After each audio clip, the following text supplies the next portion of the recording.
Happening now at 6:01, the Amber Alert that was issued last night for a 2-year-old has been canceled this morning. State police say they found 2-year-old Elisa Casavone Salas, this young girl, in Ruidoso, safe last night.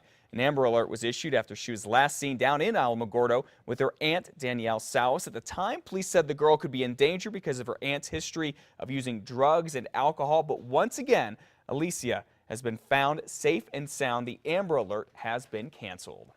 Scary moments at an elementary school in Albuquerque yesterday morning as a child was nearly run over and the whole thing was caught on camera. Take a look at this. A kid was nearly mowed over by this SUV that rolled through a stop sign. This neighbor caught the whole thing on video. In fact, she has been warning APS about this intersection for months now.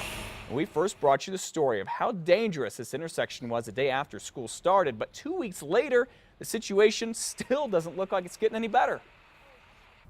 No little child should be hurt, and I can't get anyone's attention. I have written to APS. APD has been very helpful when they can, but this isn't their main priority, and no one will take responsibility.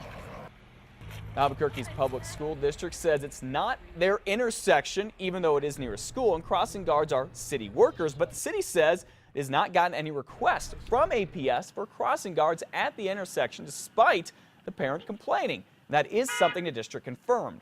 Well, on Thursday, yesterday, City Councilor Janice Arnold-Jones made a formal request to the mayor to create a joint APS city task force to come up with solutions to the traffic problems that are all too common at too many APS schools. Certainly glad those kids were not hit. New Mexico utility regulators are cutting regulations on SecurityLink, the state's largest provider of landline phone service. According to this morning's Albuquerque Journal, the Public Regulation Commission decided most of the state's residential telephone market is already competitive enough, so the commission may consider eliminating price control standards for quality of service. This only affects bundled services for residential customers. A retired captain of the Bernalillo County Sheriff's Office says he wants to join the force again, only this time he wants to run it. It takes a partnership, and that's going to bring back, and we're going to be a transparency department once I'm elected sheriff of Bernalillo County. Sylvester Stanley there worked for BCSO for 21 years. He was also the chief of the Gallup and Isleta Pueblo Police Departments and the state parks manager. Mr. Stanley says he wants to reconnect law enforcement with the community. The current Bernalillo County Sheriff Dan Houston says he will run for a second term. Well, the Albuquerque Balloon Fiesta says a woman who took money for booth rentals has vanished with some money. Emily Dorn here runs Artists of New Mexico and rents space from the Balloon Fiesta. She takes in thousands of dollars in fees from up to 80 artists for booth rentals every year. But about 2 weeks ago, she stopped returning the Fiesta's phone calls and emails, and now a lot of money is missing. When people were wrapping up the 2012 event, they were giving their deposits either in credit card or cash to save a space for the 2013 event. Now, because of what happened, the Balloon Fiesta is offering booth rentals to local artists for a much lower fee. They're charging $1,000 for a 10x10 booth that is half the price that Ms. Dorn charged. All right, 6:04 right now. Thousands of folks getting ready to head to Bernalillo for a Labor Day weekend to celebrate the history of wine in the state. Have a lot of fun, too, for the New Mexico Wine Festival. News 13's Samantha McDonald is here to tell us all about it. Good time out there, right, Sam? Definitely, Matt. The New Mexico Wine Festival has been a good time for 26 years. Organizers tell me the event is for the whole family, complete with a new set of activities this year for the kids. You can see all the tents being set up here. The crew has been working since last week to get the festival grounds all ready for the 3-day event. You'll be able to try as much wine as you like, with 23 vendors coming from all across the state and even lots of food to go with it. Also at the fairgrounds, live music all weekend and magicians to entertain the kids.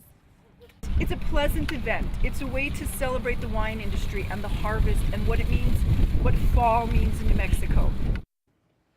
The first winery in Bernalillo was opened in 1883. Commercial wines have not been produced since 1933, but non-commercial consumption still thrives. Matt, back to you. All right, thank you for the preview of a fun event. A lot of great wine here in New Mexico. I think my favorite's the Milagro out near Corral. Save some really good stuff. Now, for those of you who don't want to worry about driving, the Rail Runner has extra routes to and from Bernalillo. You can find all about those at our website. Click on KRQE links. Now, if your Labor Day travel plans include a jaunt along Interstate 10, please be forewarned. New Mexico State Police say they are increasing patrols down there.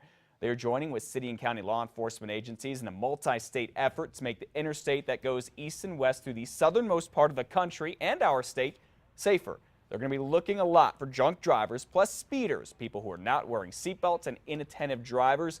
Now, in addition to a saturation of patrol cars, they're also using aircraft all to patrol I-10 through Doña Ana, Luna, and Hidalgo counties. Well, gas prices jumped up a couple of cents overnight, the biggest overnight increase in 6 weeks nationwide. The average is now $3.56 a gallon. That is a 2-year high. Of course, it's hitting right in time for holiday travel when a lot of people, tens of millions, hit the road. Experts blame fear of supply disruptions because of tensions in the Middle East. They also say gas prices are starting to track with the rising price of oil. Don't forget, a lot of this is simply just speculation on what could happen. Now, we checked out prices here in New Mexico. It turns out, thank goodness, the spike did not affect us. The average price for a gallon of regular gas in the state, $3.46. In Duke City, we're about 20 cents cheaper than the national average at $3.36. And in Santa Fe, well, drivers there can expect to pay about $3.47. Well, the state Game and Fish Department says it could take 2 weeks to find out what killed more than 100 elk in the northern part of New Mexico. The elk collapsed and died on a ranch north of Las Vegas earlier this week. Game and Fish thinks that EHD killed them. That's an often deadly disease spread through insect bites. Biologists are now taking tissue samples and sending them out to be tested. EHD is more common when it's been very hot. The gnats live in areas with standing water, and the elk are usually in an area that's usually the elk are clustered closer together around these water sources that are more limited during a drought. Well, the infected elk cannot transmit EHD to other animals or humans.